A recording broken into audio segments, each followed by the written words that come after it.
and the enacting formula for bills and acts of Parliament so as to standardize the practice.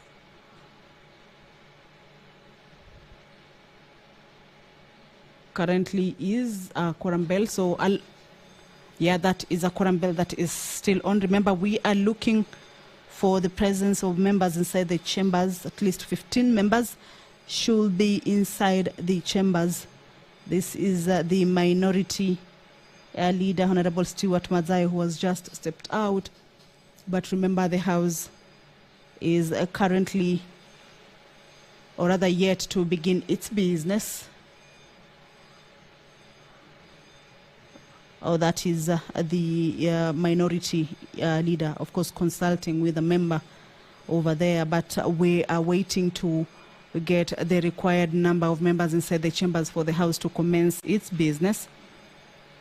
On the Houses of Parliament Bicameral Relations Bill, a bill that is originating from the National Assembly and was already concluded on at the National Assembly and forwarded to the Senate for consideration. This is the bill that is co-sponsored by the Senate Majority Leader, Honorable Aaron Cheruiyot.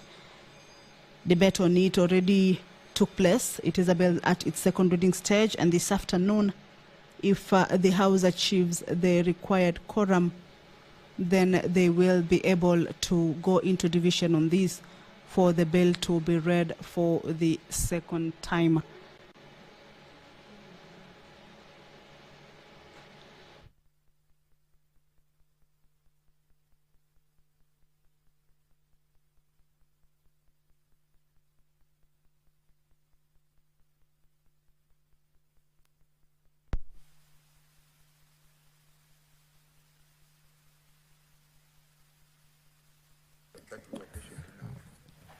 All right, ring the bell for further 10 minutes.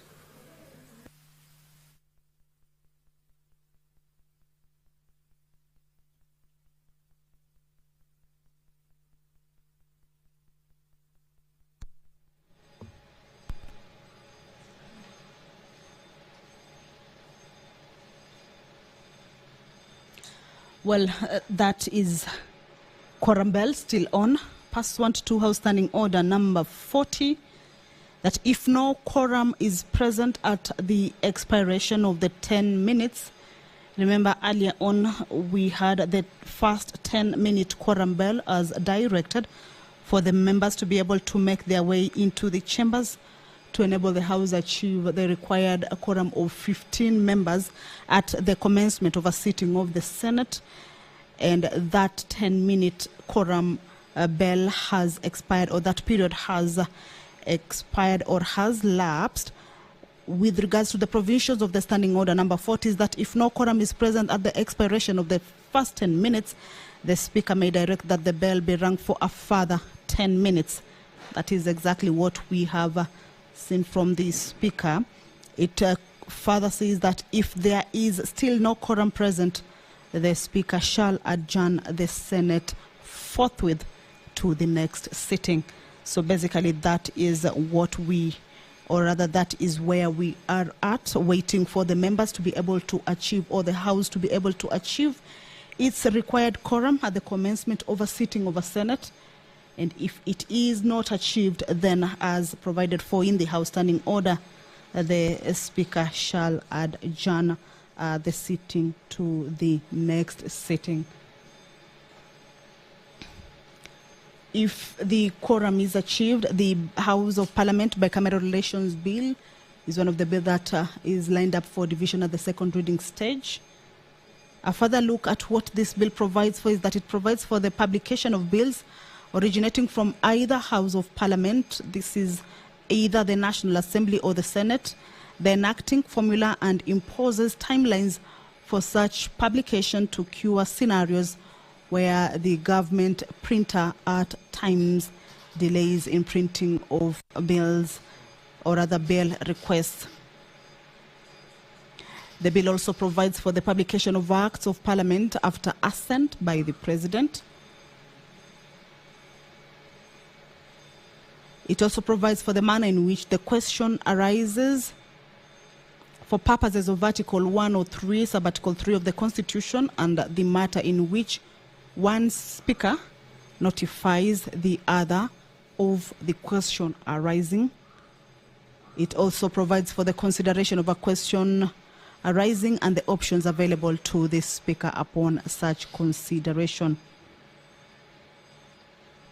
This bill provides for disagreement over the question raised and the options available to the speaker upon such disagreements. So just to remind you is that debate on this bill was concluded on the floor of the House, and this afternoon it is lined up to go into division for the bill to be read for the second time. Pursuant to House Standing Order number 53-1, on the request for statement by senators is that the nominated Senator Honorable Crystal Asige will this afternoon seek a statement from the Standing Committee on Finance and Budget regarding an allocation of 156 billion given by the World Bank to the Kenyan government for integration of 400,000 refugees.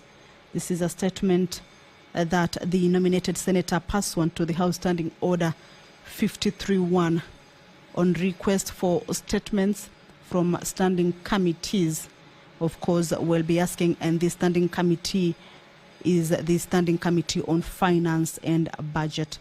This is regarding an allocation of 156 billion given by the World Bank to the Kenyan government for the integration of 400,000 refugees. Also, the Senator for Mombasa County, Honorable Mwinyi Haji Faki, will be seeking a statement from the Standing Committee on Land, Environment and Natural Resources concerning land issues in the coastal counties. The Senator for Mombasa County, Mwinyi Haji Faki, will be seeking a statement from the Standing Committee on Land, Environment and Natural Resources concerning land issues in the coastal counties. Of course, this as provided for in the House Standing Order number 53-1 for members to be able to seek for statements from standing committees of the House.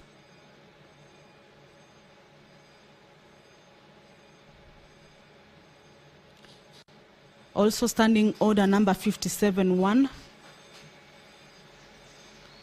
This one provides for that the Senate Majority Leader will be issuing a statement on the business of the Senate for the week commencing Tuesday, 2nd July, the year 2024.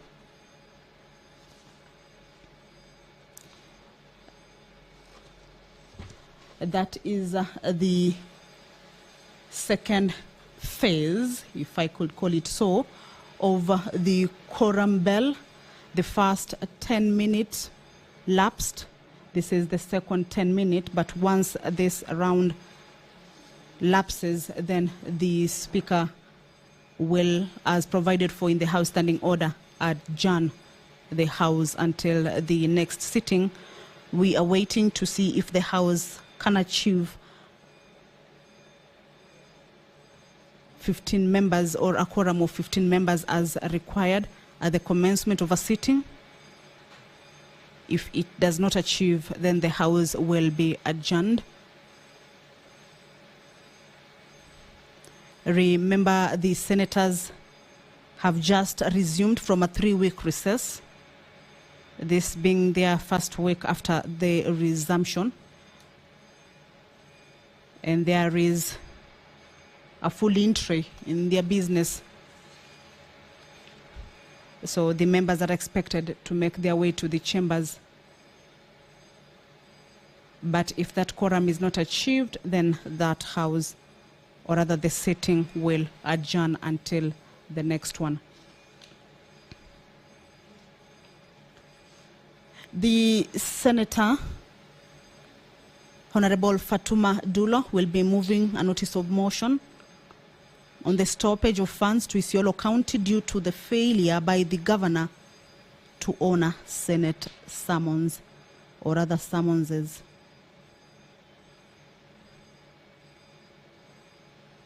This is a motion, a notice of motion that the Isiolo Senator Honorable Fatuma Dulo will be seeking to move this afternoon.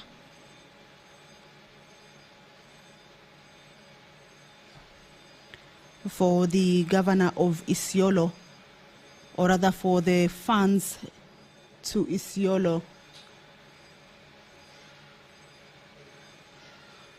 to be stopped due to the failure by the governor to honor summons by the Senate or given to him by the Senate.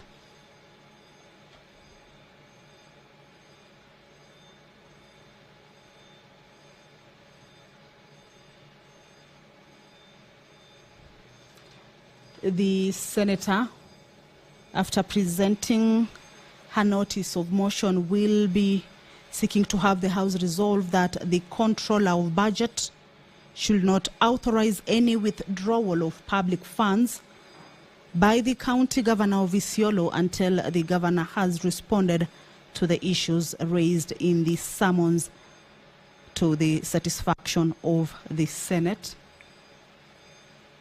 The member will also be seeking the House to resolve that the National Treasury, pursuant to Article 225 of the Constitution, the Speaker is addressing the House. Let's listen in. Please.